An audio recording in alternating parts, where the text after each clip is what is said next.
Boa noite a todos.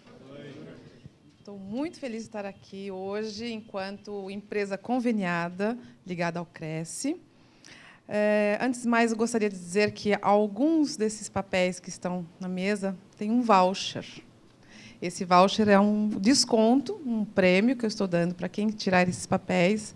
São R$ 40 na primeira consulta. Bom, hoje o nosso tema, sem seus pés, sua vida não vai para frente.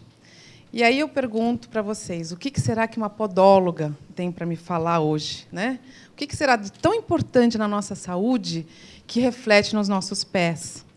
E qual hoje a diferença entre, né? O consumidor deve estar muito confuso entre ter uma podóloga, que é uma boa prática, que vem de gerações de manicures, mas que não tem uma formação teórica sobre aquilo que ela com a qual ela está lidando, e uma podóloga que hoje fez uma graduação, tecnólogo, bacharel, pós-graduação, mestrado. Qual a diferença hoje na cabeça do próprio consumidor? Se eu vou a um shopping, se eu vou a um salão de beleza, se eu vou a uma clínica, se eu vou a um hospital. Hoje o podólogo está em muitos lugares, né? Então, a gente vai entrar em algumas propriedades hoje, mas principalmente na questão da saúde. Então, vamos lá. Por que os nossos pés são tão essenciais? Por que eu não lembro dos meus pés ao longo da minha vida e só me lembro quando realmente eu estou sofrendo? Então, antes de mais, a podologia é assim. Nós somos um pouco sereias, né? Metade de nós é beleza. E a outra metade é a funcionalidade. Eu preciso dos meus pés para me locomover. E eu quero que os meus pés estejam bonitos. Daí, nós vamos entender que a podologia hoje, séria, aquela que estuda e que vai na causa dos problemas, ela é uma área anexa da medicina. Inclusive, fora do Brasil, quem pratica a podologia são médicos, né? Existe um médico que ele entende de angiologia, ele entende, nesse caso, problemas vasculares, ele entende de biomecânica, ele entende de dermatologia, ele faz todo esse trabalho. Aqui no Brasil, essas áreas são totalmente independentes e existe um único profissional que realmente põe a mão na massa com relação a algumas situações que a gente também vai ver. Com relação à formação profissional hoje do podólogo, vocês têm desde a formação técnica, reconhecimento pelo MEC, tem os tecnólogos, que já, entretanto, deixou de haver essa formação, a dupla titulação, bacharéis, pós-graduação e mestrado. Existem podólogos hoje mestrados. E existe o público da podologia, que é sem formação, ou seja, ou cursos livres, formação que se especializam em podologia sem ter feito uma formação de base. E existem aqueles que o self-made, como eu chamo, que são aqueles que simplesmente mudaram a plaquinha lá da porta, dizem, a partir de hoje eu sou podólogo porque eu cutuco bonitinho, já arranquei umas unhas encravadas e tudo mais. E isso é a parte mais perigosa, digamos, da podologia, tá? Porque essas pessoas não têm a noção do perigo que elas estão correndo, do mal que elas estão causando e que estão também recebendo. Tá? No caso, por exemplo, uma hepatite, né? Se o meu equipamento, meus instrumentos não estão bem autoclavados. Hoje mesmo eu recebi uma denúncia de uma colega que trabalha num cabeleireiro e diz, elas nem lavam, elas terminam de usar, passam ali uma acetonazinha e põem dentro de um envelope, põem aquilo na autoclave, sai quentinho e o público acha que aquilo está autoclavado. E não é bem assim. Bom, vamos começar aqui. Os pés e o universo. Então, a gente já começa a filosofar nessa parte. Se nós pensarmos que os pés são a única parte do nosso corpo que está ligado ao universo físico, quantas pessoas não vão para a praia, né, para relaxar um pouco e querem pôr os pés na areia, ou vão para o campo, querem pôr os pés na terra, querem ter esse contato. Então, existe, logo a partida, uma ligação que é bastante simbiótica com a terra, com o universo. Os pés também estão muito ligados à liberdade que nós temos de ir e vir e à dependência. E, quando a gente chega na parte da dependência, eu digo o seguinte, no dia que nós perdemos a nossa mobilidade, vocês que são corretores e que precisam andar de um lugar para o outro, vocês vão parar e pensar, meu Deus, eu não consigo mais me mover, eu perdi a minha liberdade de andar, de ir, de vir, de decidir o meu destino, de tomar as minhas próprias decisões. A partir de hoje, eu estou dependente. E aí eu digo para vocês, Se vocês não estiverem dependentes das suas mães ou das suas avós, preparem-se, porque vai começar um novo ciclo na vida de vocês. Então, vamos entender que os pés são importantes. E por quê? Em primeiro lugar, ele reflete a saúde do corpo, de fato. O poder do nosso corpo, a nossa profissão, nossas convicções, nossa qualidade de vida, nosso estilo de vida, nossa vida afetiva, nossa autoestima, nossa baixa estima, e espelha o que vai dentro do nosso corpo, da nossa mente, do nosso coração, da nossa vida, da nossa situação psicossocial. O que está acontecendo com esse pé? Será que é só a unha dele que está ruim? Quem que está na vida dessa pessoa? O que ele está fazendo? Né? O que está realmente interagindo para que essa pessoa tenha esse pé desse jeito? Né? Então, por aqui a gente vai começar também. Os pés como sinalizadores de muitas coisas. Bom, se nós formos avaliar, os pés, eles têm em toda a nossa planta do pé, está refletido todo o nosso corpo sistêmico.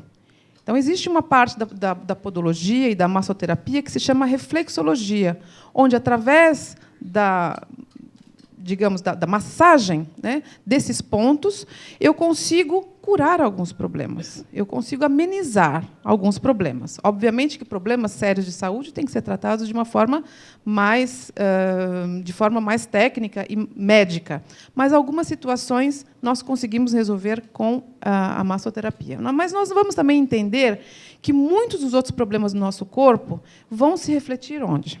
Nos pés. Vamos começar quando nós nascemos, né? Entre o 3º e o 7º dia de vida, é preciso fazer um teste que é chamado teste do pezinho. Nesse teste, são testados se, nesse caso, o recém-nascido sofre de alguma anemia, doenças de sangue, doenças genéticas, hipotireoidismo, perdão, a palavra é difícil. Nós podemos, através das unhas, ou, nesse caso, os médicos, né? Não o podólogo, vai detectar se existem problemas no coração, né? Hemorragias por estilhaço, como nesse caso aqui de infecção coronária. É possível saber se existem anomalias congênitas do coração, e eu ressalto, não é o podólogo quem vai fazer esse diagnóstico, mas nós, ao termos um conhecimento teórico sobre algumas coisas que acontecem no nosso corpo, podemos encaminhar essa pessoa que pode estar totalmente desatenta a esse tipo de problema. No caso, uma onicólise, que é o descolamento da unha, muitas vezes acontece de uma unha dessa chegar ao podólogo, e o podólogo, sem o conhecimento, vai dizer assim: a senhora está com micose, isso aqui é tudo micose. E isso é um descolamento que pode ter a ver o quê? Com o distúrbio da tireoide. Né? Então, eu não vou fazer o diagnóstico, mas eu vou dizer assim: olha, não seria melhor, talvez, a senhora procurar um endocrinologista? Né? Psicoses, né? A pessoa que rói unha é um problema. Talvez o seu problema não seja um podólogo, seja um psicanalista, um psicólogo, um psiquiatra, né? Dependendo do caso. Diabetes, também, no caso das unhas amarelas. A glicose se liga à proteína do colágeno e altera a cor. O podólogo vai tratar do diabético? Não. Mas ele vai dizer assim: olha, por que a senhora não vai procurar um endocrinologista? Né? Nós temos aqui a psoríase. Quantos e quantos e quantos não são os casos que chegam à podologia, pessoas com as unhas assim nesse estado, e o podólogo que não tem o conhecimento, o que acha que tem conhecimento a mais, vai falar assim: olha, a senhora está com micose, e vai começar a propor tratamento com laser, tratamento com ozônio, tratamento com fitoterápico, vai mandar no médico, e, quando chegar no médico, vai falar assim: não, a senhora não precisa de um podólogo, a senhora precisa tratar a sua psoríase, é um problema que é emocional, né? É um problema autoimune, de maneira que não é o podólogo quem vai curar desses casos. O caso da cianose pode ser um problema pulmonar, um problema, a pessoa pode estar à beira realmente da morte. Está refletindo onde? Nos pés. Eu cheguei no podólogo, eu vi, olha, as unhas, os dedos estão totalmente roxos. A senhora sabe o que eu tenho? Sei, o senhor precisa imediatamente ir a um cardiologista, né? Saber o que está acontecendo com o seu coração, com o seu pulmão, com a sua circulação sistêmica. O caso da artrite psoriática. Se uma pessoa, olha, minha mãe é muito idosa e ela está com os pés muito inchados, tem o pé descascando. Claro que, num quadro típico, o podólogo vai falar assim: traz a sua mãe aqui, a gente faz uma massagem, uma drenagem linfática nela, nos locais que tem essa possibilidade, ou a gente vai lá e dá um trato e aquilo vai ficar bonito. E, na verdade, a artrite psoriática, né? Ou a pessoa tem o problema da gota artrítica, que é extremamente dolorosa também. Doenças bacterianas, quantos e quantos não são os casos, hoje em dia, de erisipela estão entrando nos hospitais, pessoas bem apessoadas, que vão parar com uma erisipela no hospital. Por quê? Porque estava com a rachadura, aquela rachadurazinha que ninguém liga. Deixa ela lá, tudo bem, não tenho tempo, tal, é caro, e é o podólogo. Então, toma uma dessas chuvas, enxurradas aí na rua, não é? E entra a bactéria. Ou vai passear, vai para a praia, está andando, caminhando na praia, e é possível que essa pessoa pegue uma erisipela, por exemplo, né? A gota artrítica, como eu estava falando, a gota artrítica, na verdade, é uma inflamação, né? E essa inflamação que pega justamente as juntas entre os ossos, ela inflama. E por quê? Excesso de ácido úrico. Então, tem que tratar com o devido médico. Tem que ir ao médico que trate dos seus rins, que vai saber como é que está, vai analisar a sua urina e vai saber como é que estão as taxas de ácido úrico dentro do seu corpo, né? O caso da micose de pele, clássico. Em cada 30 pessoas, 28 que entram no nosso consultório estão com um problema desses. Então, entre outros casos, nós temos dores nas costas, podem começar nos pés ou terminar nos pés, dor nos pés, o problema vascular, lesões, andei, cortei o pé. Muitas pessoas vão parar num podólogo porque está com o pé cortado, né? O pé diabético, unha encravada, chulé. Alguém me falou sobre chulé, eu não posso nem olhar para quem foi, mas alguém me falou hoje que tem chulé. Tem solução? Tem solução. Bicho de pé, leptospirose, não é um problema da podologia, mas a pessoa pega através do quê? Do contato com a água suja, nesse caso, com a urina do rato. É através dos pés, não é através das mãos. Micoses, pé de atleta, inchaço. Esse pé inchado foi num lar de idosos que nós fomos e o lar não permitia que as pessoas se levantassem, eles tinham que ficar sentados, velhinhos. Então, naturalmente, que isso também causa esse tipo de problema. Olho de peixe. O que é olho de peixe? O olho de peixe pode ser um calo com núcleo, mas ele pode ser uma verruga plantar, não é? Então, todos esses casos vão parar no gabinete do podólogo. No caso das micoses severas, eu tenho muito interesse em apresentar para vocês o que é a micose severa. Isso aqui é um pé feio ou é um pé doente, né? Muitas pessoas acham que esse pé é um pé feio. Muitas pessoas acham que isso é um pé de idoso. E, na verdade, isso é um pé doente. E, talvez, muitas pessoas nessa sala estejam com os pés nessa condição, porque isso ultrapassa a questão social. Isso é uma questão, e não é uma questão de falta de higiene, é uma questão de falta de conhecimento, né? E, então, nós desenvolvemos uma cartilha onde eu explico para as pessoas, mesmo dentro do meu consultório, as várias maneiras que se pode pegar um tipo de micose. Podem haver mais, mas essas são as mais clássicas. Isso é um trabalho didático que, infelizmente, num consultório médico não existe tempo para isso. Num salão de beleza não existe conhecimento. Então, só um podólogo que realmente pode explicar para você, por exemplo, que você pode pegar micose pelo seu animal doméstico, com a jardinagem, que é um tipo de micose totalmente diferente, imunodeficiência, que não é a mesma coisa que baixa imunidade, né? No caso de um aidético, ele é uma das pessoas mais propensas a ter micose de toda a ordem, inclusive ele morre muitas vezes com um problema muito sério, que é a aspergilose. A aspergilose o aspergillus é o fungo mais comum que existe em qualquer superfície, é o fungo do morango, não é? E essa pessoa, ela tanto pode pegar o fungo pela via respiratória como por uma micose. E isso, a micose, quando entra na corrente sanguínea, que no caso daquele pé é um caso muito sério, que pode entrar, o pé é uma parte extremamente vascularizada, e se esse fungo entra nesse pé, ele tem um problema de morrer realmente com uma infecção fúngica. Ele pode pegar por medicamentos. Como assim? Eu estou com o dente inflamado, ou infeccionado, eu vou ao médico, ele me receita um antibiótico. O antibiótico mata a bactéria. Só que no nosso corpo, a bactéria e os fungos, eles disputam espaço. Então, quando um falta, o outro está presente. Então, quando eu mato a bactéria, que eu só posso matar nesse caso com um antibiótico, o fungo vai atacar, vai tomar aquele local. Ok? Má higiene dos sapatos. Por que a gente troca tanto de roupa todos os dias, fica com aquele cheiro de ser humano na roupa? E por que eu não higienizo o sapato uma única vez em 10 anos? Qual é a diferença? Porque eu uso meia limpa? Não, porque o suor ela passa através da meia. E se eu uso uma meia sintética, nem isso acontece. Então, o problema ainda é maior ainda. Não é? Na praia, eu posso pegar micose na praia também. Enfim. E então, começa aqui a nossa viagem. A micose ela é altamente contagiosa. Ela pega do pé para a mão, da mão para a virilha, da virilha para a axila, da axila para a boca, da boca para a genitália. Ela passa. O fungo ele é totalmente invisível. Eu só vejo um fungo através do microscópio.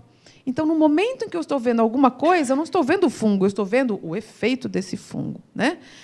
Pode atingir vários locais. Então, como é que eu previno isso? Em primeiro lugar, eu tenho que lavar os meus pés separadamente. Então, a lavagem deve começar sempre do nosso corpo, de cima para baixo. Secar os pés, jamais com toalha. Vamos fazer o gesto. Eu tenho aqui uma toalha, eu tomei banho, me sequei, enxuguei meus pés, no meio dos meus pés eu tenho micose, aquela coisa que abre, né? Que coça, que tem um cheiro ruim. Enxuguei direitinho, porque alguém disse que eu tinha que enxugar, eu penduro a minha toalha. Daqui a pouco eu saio, eu volto, lavo as mãos, lavo o rosto, vou pegar o quê? A toalha. O fungo está lá. E ele vai passar para outras partes do meu corpo. Né? Então, o ideal é o ideal é não ter, o ideal é secar direitinho. Mas quem já tem essa propensão, quem já tem uma micose, seja de unha, seja da base do pé, que é aquela micose que parece um talco. Meu pé está tão ressecado. Não está ressecado. Não existe um pé tão ressecado que não resseque o resto do corpo. Se está esbranquiçado, é porque está com tínia, que é o pé de atleta. Pode ser aquela micose que fica úmida, por questão de umidade, e pode ser a micose que entra debaixo da unha, e essa micose é que vai corroendo até a unha desaparecer. Enquanto não desaparecer, não vai sossegar. Daí, se puder, alternar os sapatos por várias razões. Primeiro, porque biomecanicamente é adequado que a pessoa alterne os sapatos. E depois, por quê? Porque o fungo precisa de 3 itens para sobreviver na sua vida. Ele precisa de calor, umidade e escuridão.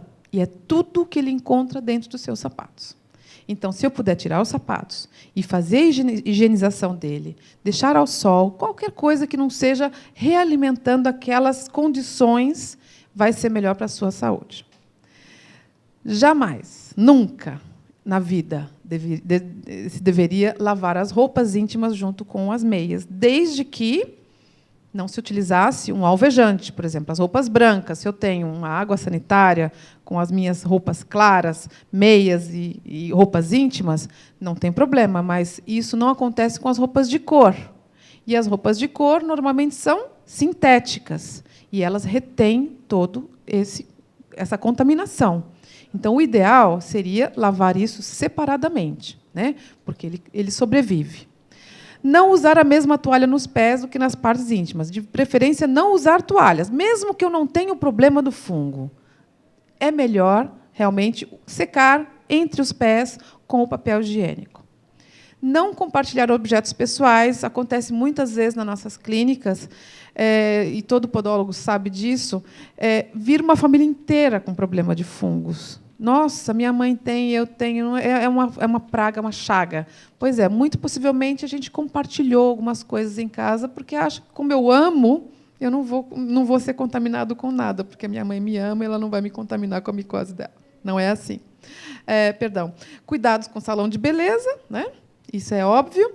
Usar chinelos em locais de banhos públicos.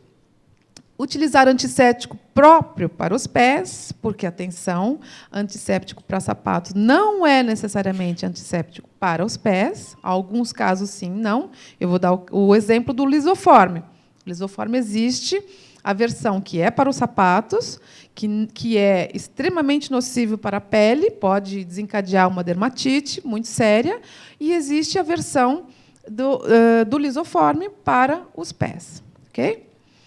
E os fungos estão em toda parte. Portanto, quanto melhor for a asepsia, a limpeza da minha casa, dos locais onde eu ando, tanto melhor. Por exemplo, banheiro.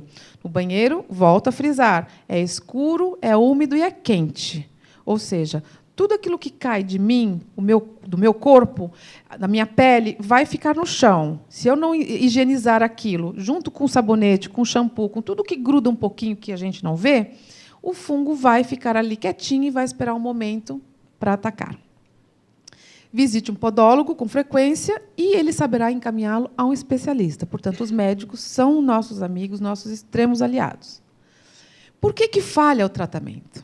Essa é a grande pergunta. Todo mundo me fala, mas eu já fui ao médico, ele fez a raspagem, ele mandou aquilo para o laboratório, eu já vi, tomei um remédio, quase morri, porque os remédios orais que matam fungo, eles são hepatotóxicos, ou seja, eles fazem mal para o fígado, porque a célula do fungo é idêntica à célula humana. Ou seja, quando eu faço mal para um, eu faço necessariamente mal para outro também. Portanto, eu tenho que ter um fígado muito bom para conseguir tomar um fluconazol. E depois, o que eu faço? Houve uma educação? Então, vamos colocar o exemplo de quem quer emagrecer. Eu emagreci, perdi 60 quilos, mas não consegui manter o meu peso, porque não houve ninguém que me ajudasse a fazer a educação alimentar. Então, aqui é justamente isso. Eu preciso me educar e saber o que eu não devo fazer. Primeira coisa, falha no diagnóstico. Não era micose. Ou era micose. E eu não tratei como micose. Falta de acompanhamento do podólogo. E por quê? Porque o podólogo ele tem a missão de fazer a limpeza daquela unha contaminada, e não é a unha que está doente. A unha só está agregando aquele material. O que está doente é a base, é a pele debaixo dessa unha. Digamos que é o solo que está contaminado, não é a planta. A planta é uma consequência do solo que está contaminado. Portanto, conforme a unha vai crescendo, o podólogo vai retirando aquilo, retirando, ele vai passando medicamento, a pessoa, e até o momento em que a gente consegue fazer com que esse fungo que está lá no fundo da unha vai chegando até a parte distal, ou proximal desse caso, a ponta da unha vai abandonar esse corpo, um momento ou outro, mas é preciso acompanhamento. A recontaminação. Esse, então, é o caso clássico. Né? O que acontece? Eu não fiz aquilo que a podóloga mandou. E a podóloga manda. Ela manda limpar sapato, ela manda realmente ter cuidado, né, com o ambiente, com a limpeza, e, principalmente, ela fala, não corte a unha, faça a asepsia dos seus instrumentos, leve os seus instrumentos para o salão, se as senhoras vão ao salão de beleza e querem ficar com a unha bonita. E isso elas não fazem porque tem pressa, esqueceu em casa, já está aqui, o salão é bom. Né? E aí acontece isso, a recontaminação. É muito difícil sair dessa estatística, gente. Normalmente, é por isso que falha o problema do cuidado com a micose, principalmente quando isso está sendo também acompanhado pelo médico. Aí eu tenho aqui um caso clássico do meu queridíssimo colega Paulo Beltrame. Eu adoro o trabalho dele. Ele teve esse cliente. Isso é um caso clássico em todos os consultórios de podologia. Esse cliente foi ao médico, possivelmente. Não sei se foi, mas pode ter ido, porque nós temos esses casos clássicos. Vai no médico, vai ao médico. O médico faz o quê? Ele olha, bom, isso é micose. Bom, ok? Eu não posso questionar muita coisa, mas eu digo o seguinte, eu aprendi que micose só se pode diagnosticar olhando para um microscópio, certo? Bom, vamos imaginar, então, que isso é um caso clássico de micose. O que um médico faz? Ele vai dar uma pomada para se passar por cima disso, ou ele vai dar um medicamento de via oral. Ok. Eu diria para vocês aquilo que eu digo para muita gente que já me conhece. Tratar uma micose com uso tópico nesse estado é como querer tratar de uma assadura sem tirar a fralda suja. Ok? Então, o que faz o podólogo? Ele faz isso. Ele vai limpar essa unha até um ponto em que a unha não vai ficar sensível, a pessoa vai poder calçar o seu sapato. E qual é a mágica aqui? Olha aqui onde é que a unha está doente. Ela está doente debaixo dela. Aqui a gente consegue ver direito. Como é que o médico vai conseguir ver lá? Se chega com o seu filho lá, realmente com a fralda cheia, vai dizer, minha senhora, como é que eu posso tratar o seu filho se a senhora não fez a limpeza. A senhora volte, faça a limpeza para eu poder ver onde é que está essa assadura. É a mesma coisa. A partir de aqui, a pessoa pode ir ao médico. Né? Se o podólogo não tiver uma, que é raro, não conheço nenhum podólogo que não tenha pelo menos uma de muitas terapias para tratar isso. Mas esse pé deveria sair de lá. Será que essa pessoa saiu de lá só sem os fungos? Não. Ela saiu de lá com outra coisa, com dignidade, autoestima e amor próprio. Porque é isso o maior benefício e a maior alegria que um podólogo tem é o suspiro de alívio, de alegria, de contentamento que uma pessoa tem quando realmente levanta da nossa cadeira. Ela levanta com os pés assim. Tem aqui um caso bem clássico também, um caso meu bem recente. Imagina, nós temos ali 3 meses e 1 semana. A pessoa foi ao meu consultório, do lado esquerdo, ela tinha uma infecção fúngica. Não era só fungo, não era só uma micosezinha. Ela disse para mim, olha, já faz uns 4 meses que eu não vou ao podólogo, você desculpa. Né? E eu disse, olha, querida, você nunca foi a um podólogo, na verdade. Né? Com todo o respeito, mas um podólogo não teria deixado você sair de lá ou deixado reagrupar esse fungo dessa forma. Então, nós começamos a fazer... Você vê que a unha dela já estava fazendo aquilo que nós chamamos uma grifose, né? Que é o espessamento, aquilo começa a dar curva, e debaixo daquela unha era realmente uma situação muito crítica. Não precisa entrar em detalhes, mas o caso era bem ruim.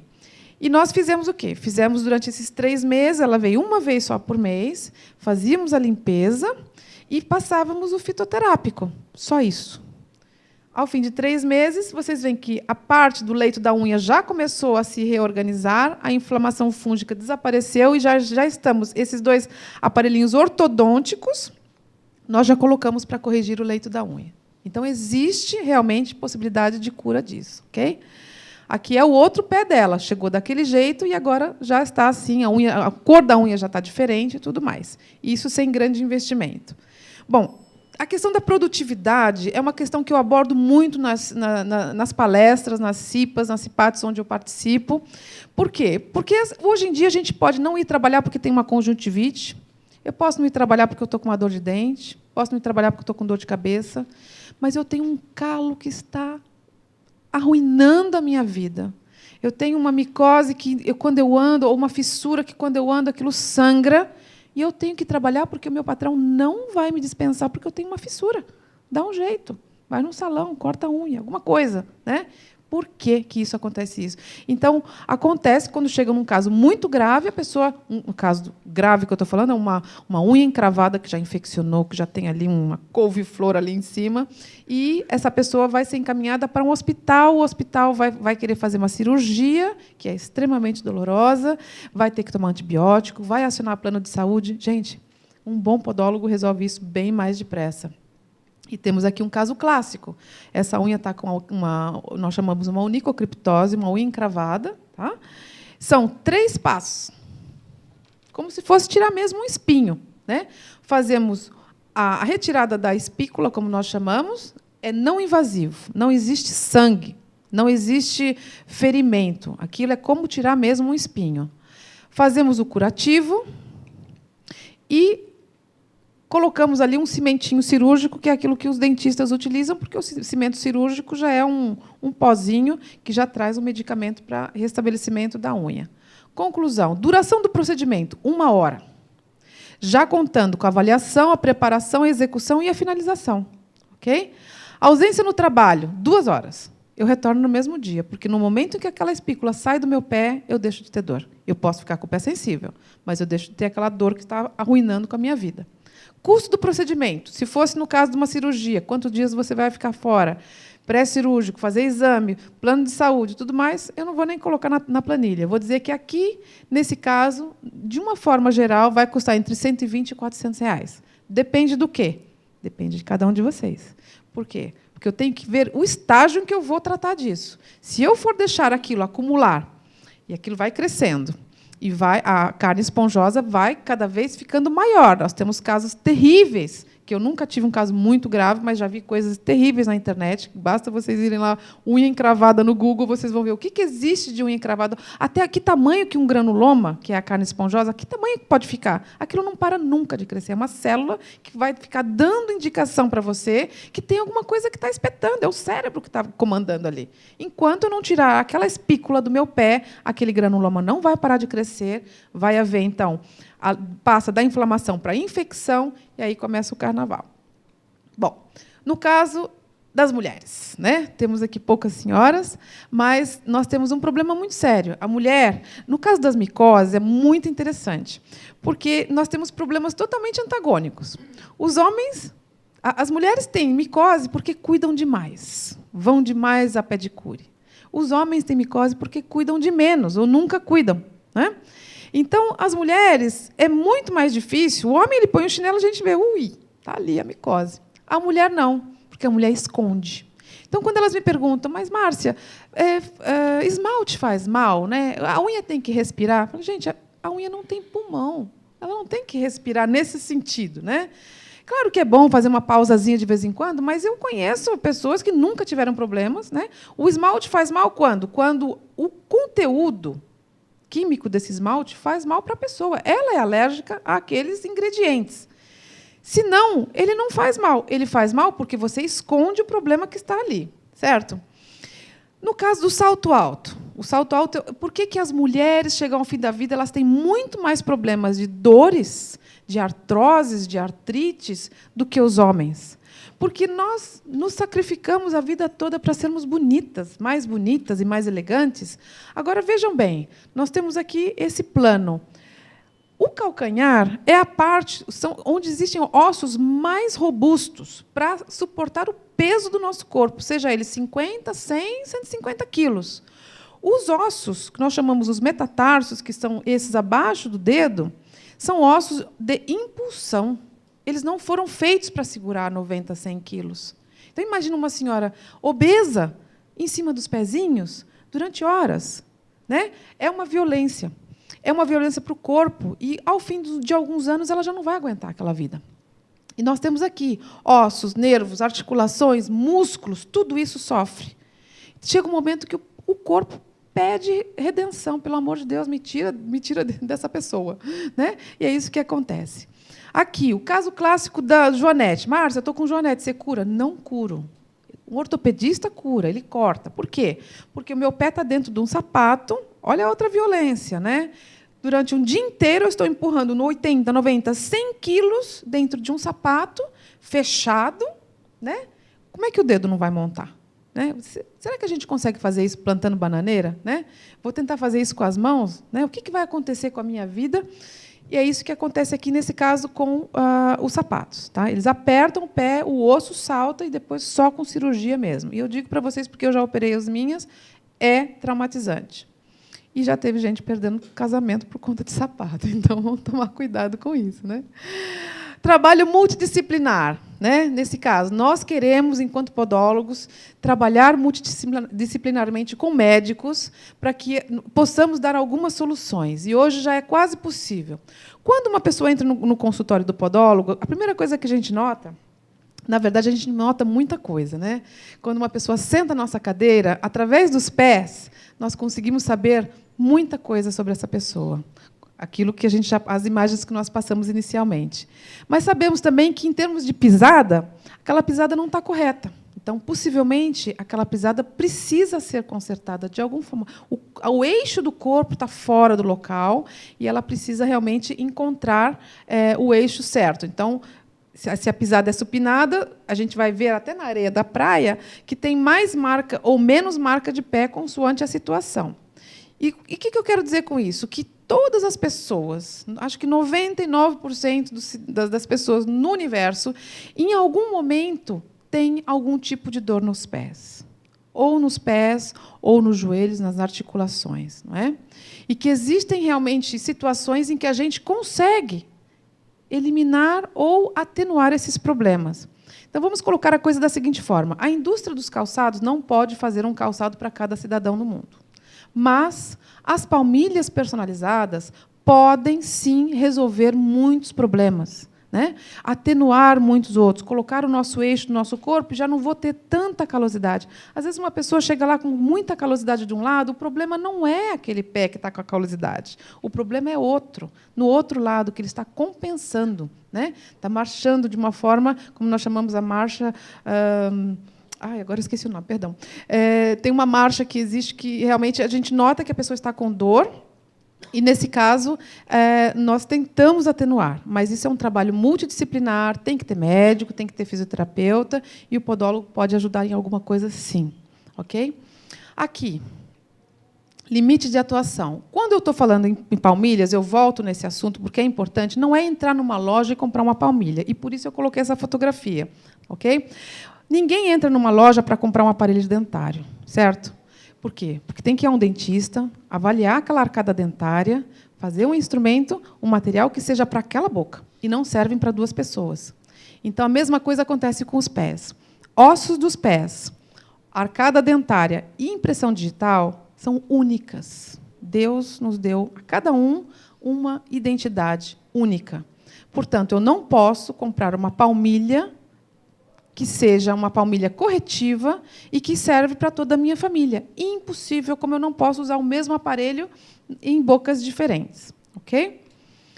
Então, aqui, para que a palmilha seja realmente individualizada, são necessárias algumas examinações, como o caso dessa análise estática ou dinâmica, onde a pessoa vai andar em cima de um equipamento próprio e nós vamos poder visualizar esses pés no computador e dizer assim, olha, afinal, eu estou vendo aqui que você tem muita pressão no seu lado direito, então nós temos que voltar o seu corpo para o centro, não é?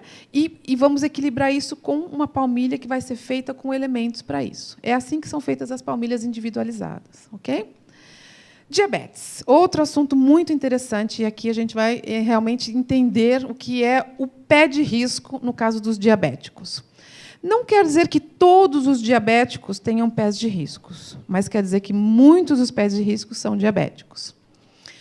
Não vou explicar esse gráfico com pormenor, mas vou dizer o seguinte, que o diabético que não controla a sua glicemia, além de todos os outros problemas que ele vai ter com visão, com os rins, né, com o pâncreas, com toda essa interação do corpo, coração, pressão arterial, existe uma coisa chamada neuropatia diabética. E a neuropatia diabética é quando o diabético começa, por questões desse desequilíbrio, a própria sensibilidade neurológica dele começa a desaparecer. Ou seja, ele machuca os pés, pisa numa pedrinha, não sente que machucou o pé. Vai ao podólogo, nossa, você está mexendo no meu pé? Não estou nem sentindo que você está mexendo no meu pé. Ok. Aí, junto com isso, porque o mal nunca vem sozinho, ele deixa também de ter... ele começa a desenvolver a angiopatia ou a vasculopatia, ou seja, o sistema vascular começa a ficar comprometido. O sangue começa a não ir e não ter aporte de sangue suficiente, onde? Nas extremidades do corpo. Na mão, isso é um pouquinho mais difícil, pode acontecer, porque uma pessoa que sofre do coração normalmente tem as mãos geladas e os pés também. Ok? Então, nós já verificamos, nossa, aquele pé não tem pelo, a pele é muito fininha, muito lustrosa, né? As veias são quase desaparecidas, a gente tem dificuldade, se faz as examinações, vamos lá, pegamos os nossos instrumentos e vamos aferir a sensibilidade daquela pessoa com monofilamento, que é o nome dessa coisinha. E vamos ver que aquela pessoa não tem sensibilidade. Opa! Mas, se ela não tem, ela já deve estar sendo cuidada por um endocrinologista. Enfim, não tendo dor e não cicatrizando. Então, vamos imaginar, puxa, pisei num caco de vidro, nem senti. Continuei lá, porque eu não enxergo também, minha visão está comprometida, e aquilo sangra, não passa nada, né? Desaparece, daqui a pouco eu vou à podóloga, olha, minha mãe está com um cheirinho podre, né? É um cheiro fétido, gente. A pele começa a apodrecer, porque não teve aporte de sangue com as devidas hemácias, que ia levar para lá quem? Os elementos que fazem a cicatrização, os anticorpos que vão combater as bactérias, e aquele pé vai realmente entrar num processo de deteriorização. Ok? A pele necrosou, carne necrosou, ossos, acabou. é a amputação. E isso começa com o efeito, como se diz de uma forma pejorativa, o efeito salaminho. Começa no dedinho, no dedão, vai subindo até a hora que tem que cortar a perna fora, até a hora que a pessoa vai a óbito mesmo. Ok? Então, isso é por neuropatia ou angiopatia, ou as duas coisas juntas, que a gente vai culminar na amputação. Então, houve uma médica, a doutora Nájila Zambelli, que levou esse assunto para a Unimed e disse: o tratamento de podologia, no caso do diabético, é essencial, porque os podólogos são os olhos das pessoas. Eles examinam aquele pé todos os meses. Se a pessoa não vai ao médico todos os meses, pelo menos que vá a um podólogo que vai ver, mesmo que ele não seja muito entendido, mas ele vai ver se a pessoa tem bolha, que a gente já vai ver algumas coisas, vai ver se aquela unha não está encravada, vai ver se não tem uma feridinha, e a gente ajuda nesse sentido. Nós somos realmente os grandes guardiões dos diabéticos. Como é que eu amputo um pé?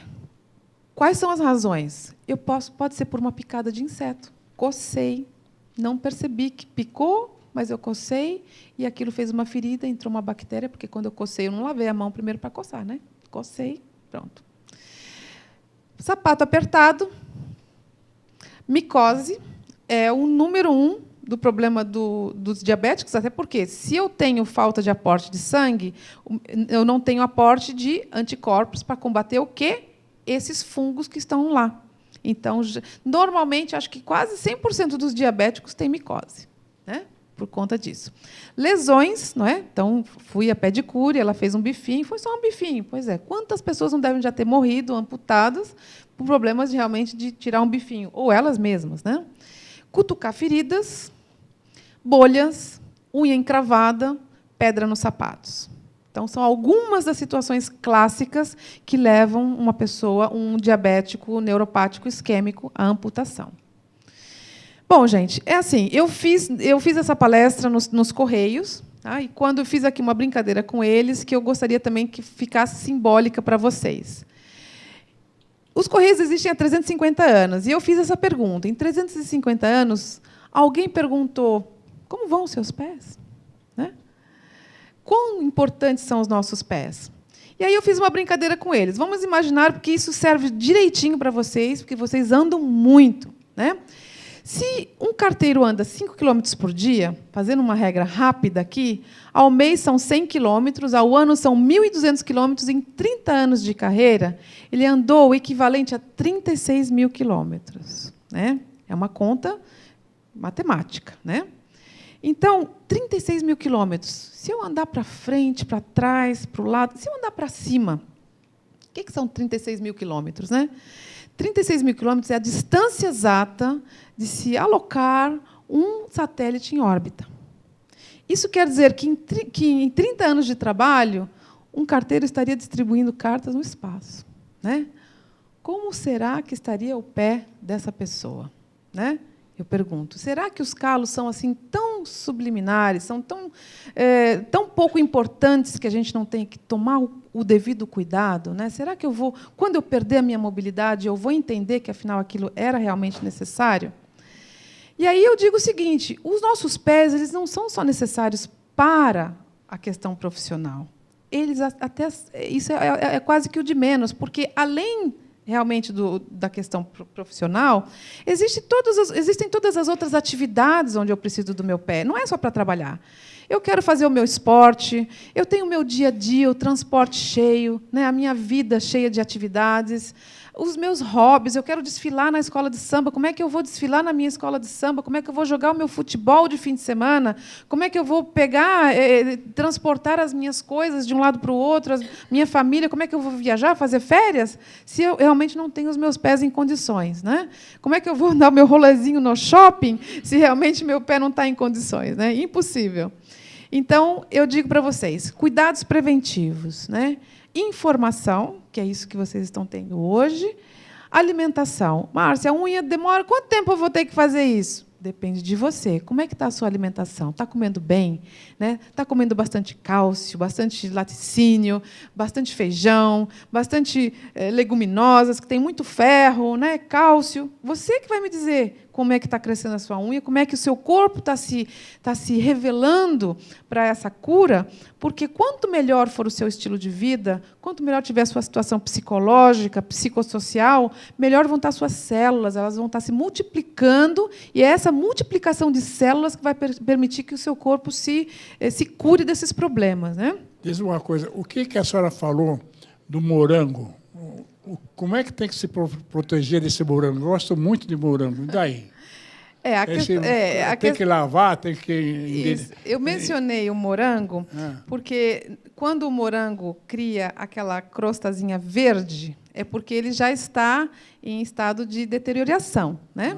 E esse estado é por conta de um fungo. Esse fungo chama-se aspergillus. Então, o ideal será colher o morango e consumi-lo o mais rapidamente possível, ou guardá-lo na geladeira. Não, né? Porque normalmente a gente compra no supermercado, a gente não sabe quanto tempo ficou, né? Exatamente. Então, o ideal será consumi-lo rapidamente, porque ele, como contém muita água, ele tem a tendência, naturalmente, de acumular o fungo, né? O fim da minha pergunta era o seguinte, se existia alguma coisa para desinfectar, assim, tipo cloro, não sei o quê, eu etc. conheço pessoas que, quando compram frutas, lavam as frutas com uma pinguinha de água sanitária dentro. Ou a água apropriada para isso. Mas eu nunca tive essa prática, eu não posso explicar com propriedade. Eu acho que, assim, o ideal será sempre, pelo menos, os chinelos, né?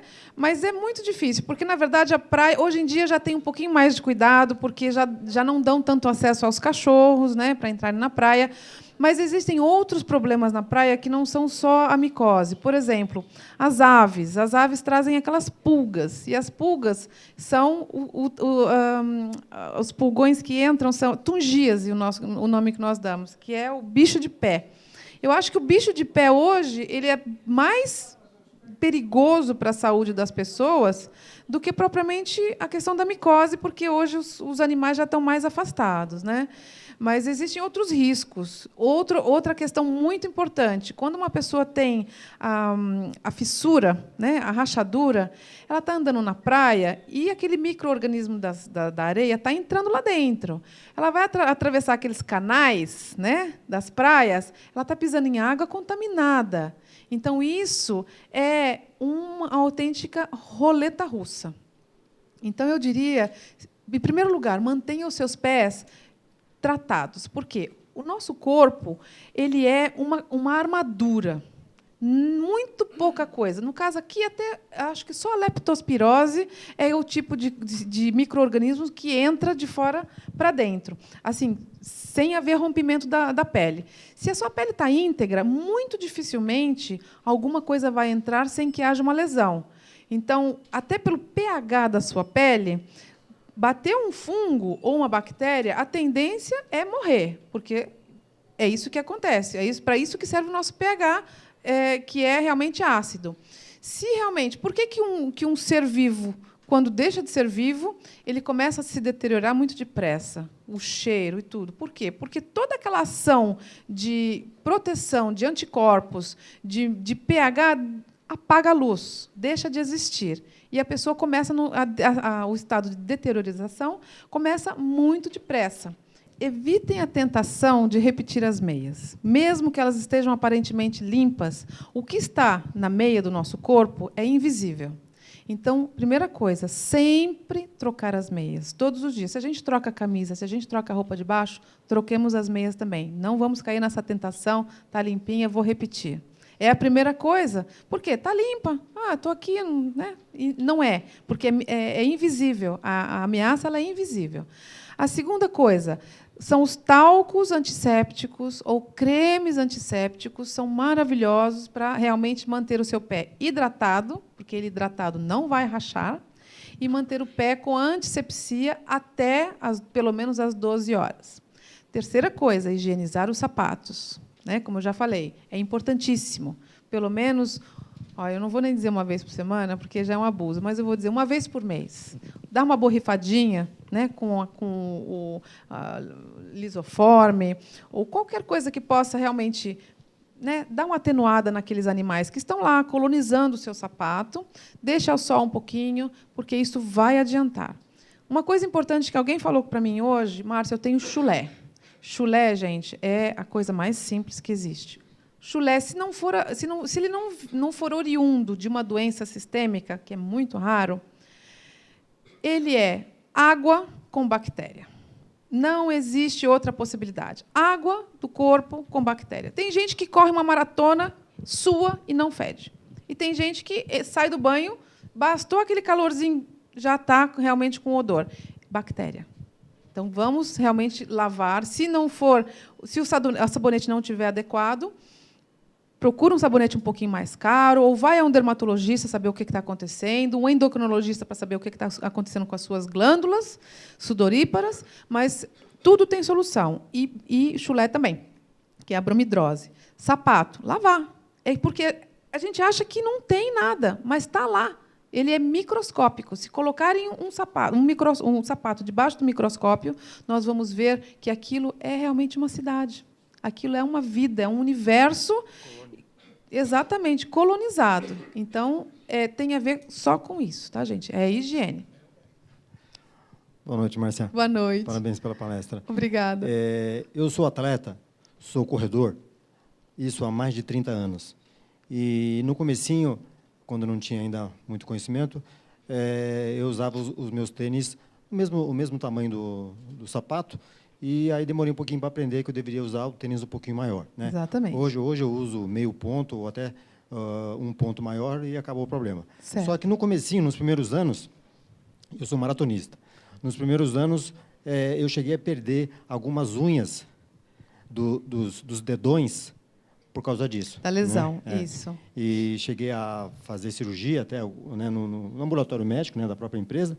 Mas, enfim, a questão, as duas unhas, uma de cada dedão, elas nunca mais voltaram a ser as mesmas. Entendi. Né? E uma ficou grossa demais e a outra, pelo contrário, ficou muito fina. Né? Então, eu queria saber com você, passado tanto tempo assim, é possível a gente fazer com que as unhas voltem a ficar como elas eram no começo? Olha, é muito difícil Obrigado. Não tem problema. Obrigada a você. É muito difícil dar um diagnóstico assim, imaginando, né? Já aconteceu... Vou dar um exemplo de um cliente que tinha a tal onicocrifose, que é aquela unha que começa, né, tipo unha Zé do Caixão, né? E essa pessoa, ele falou para mim assim, Márcia, essa unha já está comigo há mais tempo do que a minha esposa. Quando ela me conheceu, eu já estava com a unha assim. Eu já estou casada há quase 40 anos. E essa unha agora está em recuperação. Então, existem alguns casos onde, depois de um tratamento, depois do corte, de tirarmos aquela coisa que está impedindo o crescimento da unha, limparmos as bordas periungueais, essa unha pode acontecer dela reavivar, porque ela está com vários fatores ali que estão, né, se intrometendo nesse desenvolvimento. Existem órteses, né, que são aquelas órteses ortodônticas, que nos ajudam a levantar, porque às vezes a unha não tem força para passar, digamos, a cabeça do dedo, né, que nós chamamos o hiponíquio. Não passa. Então, às vezes, com essas órteses, nós conseguimos levantar a unha, ou dar força para ela, não descolar. Ela só fica assim, com uma traçãozinha, e ela consegue passar aquela parte. Às vezes ela passa e, nos primeiros tempos, ela continua descolando, porque ela não está habituada com aquela realidade. Então, isso é o que eu chamo de tratamento a longa duração. Tá? Tem casos em que a gente sabe que houve uma atrofia, não tem jeito. Mas tem uma outra situação, é que existem médicos que são especialistas em unhas, com quem nós trabalhamos estreitamente. E, nesse caso, a gente pode indicar e ele, de repente, pode ter um medicamento que pode estimular o crescimento da sua unha de outra forma. Tá bom?